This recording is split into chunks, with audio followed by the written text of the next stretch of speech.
Hi everyone, ನಾನು ನಿಮ್ಮ ಕನ್ನಡ ಕೋರಿ ಪ್ರೇಮ.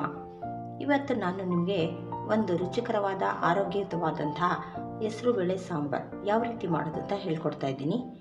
ಈ ಹೆಸರುಬೇಳೆ ಸಾಂಬಾರು ಮಾಡೋದಕ್ಕೆ ಯಾವ್ಯಾವ ಪದಾರ್ಥಗಳು ಬೇಕು ಅಂತ ತೋರಿಸ್ತಾ ಹೋಗ್ತೀನಿ ನೋಡಿ. ಮೊದಲಿಗೆ ಒಂದು ಬೌಲ್ನಷ್ಟು ಹೆಸರುಬೇಳೆಯನ್ನು ತೊಗೊಂಡಿದ್ದೀನಿ.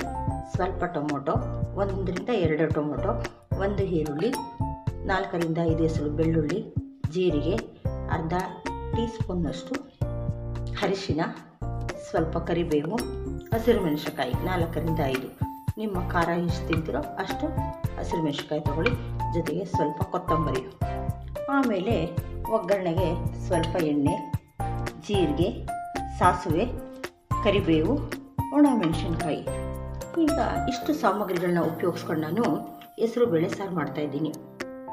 ಈ ಸಾಂಬಾರನ್ನ ಮಾಡೋ ಉದ್ದೇಶ ಏನಪ್ಪ ಅಂದರೆ, ಇವತ್ತು ವರ್ಕಿಂಗ್ ವುಮೆನ್ಸ್ಗೆ ಕೆಲಸಕ್ಕೆ ಹೋಗಿ ಬಂದರೆ ರಾತ್ರಿ ಒಂದು ಟೈಮ್ಗೆ ಏನು ಮಾಡೋದು ಅಂತ ತುಂಬ ತಲೆಬಿಸಿ ಆಗುತ್ತೆ.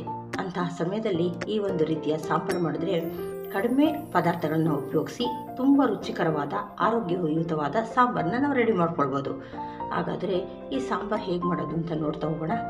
ಮೊದಲಿಗೆ ನಾವು ಈ ತೆಗೆದಿಟ್ಟಿರೋಂಥ ಸಾಮಾನುಗಳಲ್ಲಿ ಹೆಸರು ಬೇಳೆಯನ್ನು ತಗೊಂಡು ಒಂದು 2-3 ಸಾರಿ ನೀಟಾಗಿ ಕುಕ್ಕರಲ್ಲಿ ಹಾಕಿ ವಾಶ್ ಮಾಡ್ಕೊಳ್ತಾ ಇದ್ದೀನಿ.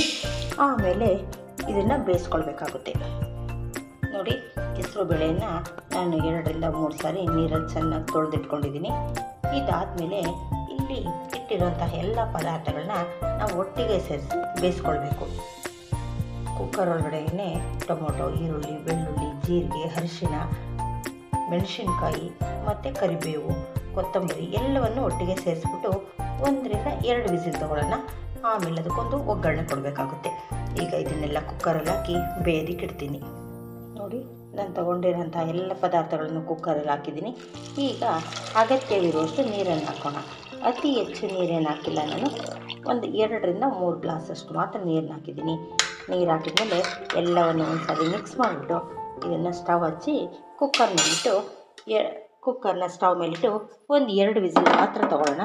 ಅಷ್ಟರಲ್ಲಿ ತುಂಬ ಚೆನ್ನಾಗಿ ಬೆಂದಿರುತ್ತೆ ನೋಡಿ.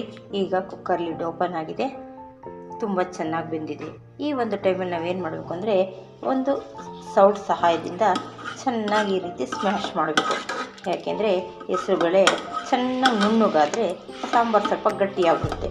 ಈ ರೀತಿ ಸ್ಮ್ಯಾಶ್ ಮಾಡಿಬಿಟ್ಟು ನಮ್ಗೆ ಎಷ್ಟು ಅಗತ್ಯ ಇದೋ ಅಷ್ಟು ನೀರನ್ನು ಸೇರಿಸಿ ಒಂದು ಒಗ್ಗರಣೆ ಕೊಡೋಣ ನೋಡಿ.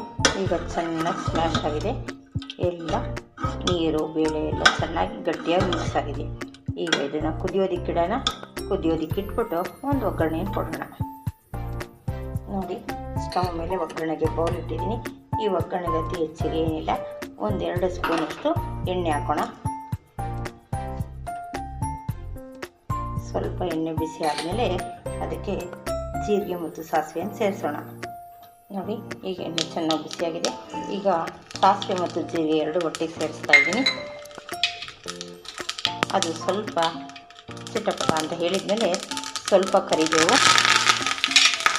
ಸ್ವಲ್ಪ 1-2 ಬ್ಯಾಡಗಿ ಮೆಣಸಿನ್ಕಾಯಿ ಹಾಕ್ಬಿಟ್ಟು ಸ್ವಲ್ಪ ಚೆನ್ನಾಗಿ ಫ್ರೈ ಮಾಡೋಣ. ಮೆಣಸಿನ್ಕಾಯಿನ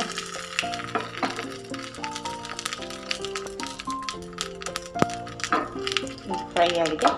ಇದನ್ನು ನಾವು ಸಾಂಬಾರು ಒಳಗಡೆ ಸೇರಿಸೋಣ ನೋಡಿ. ನೋಡ್ತಾ ಇದ್ದೀರಲ್ಲ, ಚೆನ್ನಾಗಿ ಕುದೀತಾ ಇದೆ. ಈ ಒಂದು ಸಂದರ್ಭದಲ್ಲಿ ಸ್ವಲ್ಪ ಮೇಲೆ ಕೊತ್ತಂಬರಿಯನ್ನು ಸೇರಿಸ್ಬಿಟ್ಟು ನಾವು ಇದನ್ನ ಆಫ್ ಮಾಡ್ಬೋದು.